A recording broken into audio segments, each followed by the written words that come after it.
मंच पे विराजमान भाई हिमांशु भैया, उप प्रधान बसवा, सरपंच संघ के अध्यक्ष भाई विश्राम जी,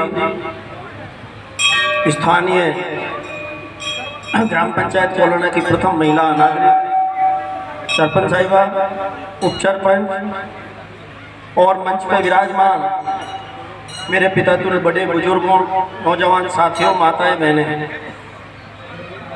आज आपने इस प्रोग्राम में बुला करके हमें जो मान और जो सम्मान दिया उसके लिए मैं आपका बहुत बहुत आभारी हूँ और बहुत बहुत आभार प्रकट करता हूँ। अगर आपने हमें इस मौके पर बुलाया और मान सम्मान दिया, मैं आप सबको काफ़ी देर से मैं कई बातें सुन रहा था कि भाई हमारे रास्ते का, हमारे गांव का, हमारे क्षेत्र का, हमारी पंचायत का विकास होना चाहिए, वो भी तेज़ गति से होना चाहिए, क्योंकि ज़माना आजकल क्या कंप्यूटराइज हो गया।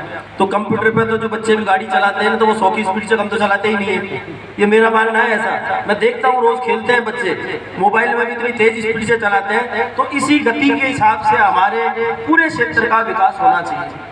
वैसे मैं विधायक साहब के बारे में आपको एक बात अवगत करा देता हूँ। अब विधायक साहब ने संपूर्ण विधानसभा क्षेत्र बांदीकुई में 75 साल के अंदर जो नहीं हुआ वो करके साबित करके ये पूरी जनता के सामने है। अब उन्होंने 3 प्रधान बिठा दिए एक कॉन्स्टिट्यूंसी के अंदर ही। पहले बांदीकुई में एक ही प्रधान हुआ करता था, मगर विकास को गति देने के लिए उनके क्षेत्रों का अलग अलग डिवाइडेशन करके, उनका छोटा रूप करके, ताकि हमारे क्षेत्र का विकास ज़्यादा से ज़्यादा हो।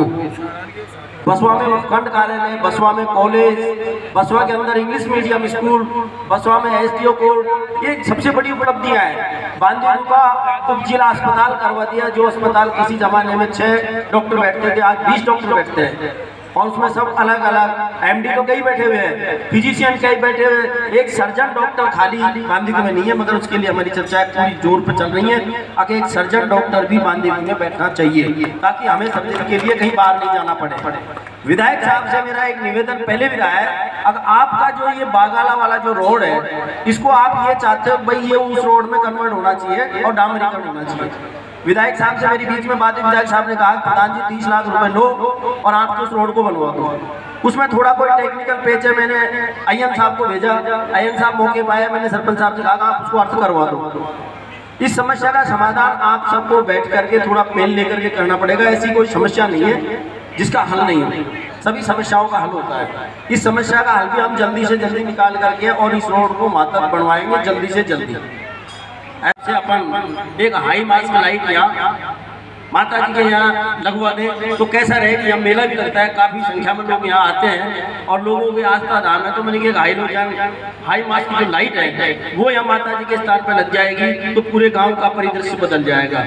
बंदरों का जो आतंक था शायद इस गांव में कम हो गया होगा, नहीं पहले बहुत ज्यादा आतंक था बंदरों का, तो वो समस्या तो हल हो गई शायद थोड़ी बहुत, और 19-20 रही है वो समस्या भी आपकी पूरी तरीके से उसको निजात दिलवा देंगे। क्योंकि अभी वो जो ठेकेदार है उसका सब काम दाम यही रखा हुआ है। 10-5 बंदरों की और बता रहे थे मेरे को, और 10-5 बंदर बचे नहीं, बाकी तो आतंक खत्म हो गया है। और मेरी एक गुजारिश और है युवा पीढ़ी से, विशेष तौर से युवा पीढ़ी विशेष तौर से ध्यान रखें। एक तो नशा मुक्ति पे विशेष ध्यान रखें। ये जो छोटे मोटे जैन गुटखा चोली या और कोई भी इस तरीके का कोई भी नशा करते हैं उस नशे को छोड़ें, ताकि उनके दिमाग के अंदर एक अच्छी सोच पैदा हो।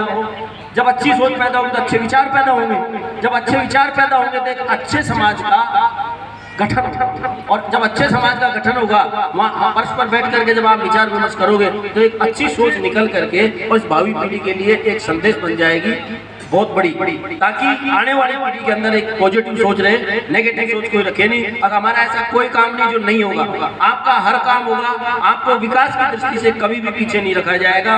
मैं आपको पूर्ण विश्वास दिलाता हूं, अगर आपकी ग्राम पंचायत के अंदर जितने विकास के काम होंगे वो शायद ही इन 18 पंचायतों में सबसे ज्यादा विकास के काम में पहले नंबर की पंचायत होगी आपकी कोलाना, जिसमें होंगे। अभी धीरे धीरे कामों को गति दे रहे हैं। मैंने 20 दिन के बाद में आपको लगेगा अगर हमारा काम चालू हो गया, जो हमारा सपना था उसकी नींव लग गई, उस दिन आप सब लोगों को बुलाया जाएगा और उसकी नींव भी लगाई जाएगी जिन सपनों को आपने संजो के रखा हुआ।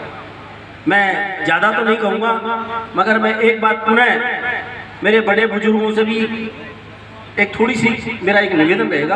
अब जो छोटे मोटे जो रास्तों के जो विवाद है देखो उनको परस्पर बैठ करके और आपस में ही बैठ करके सुलझाएं, ज्यादा बेहतर है। कोर्ट और कचहरी के चक्कर नहीं बने।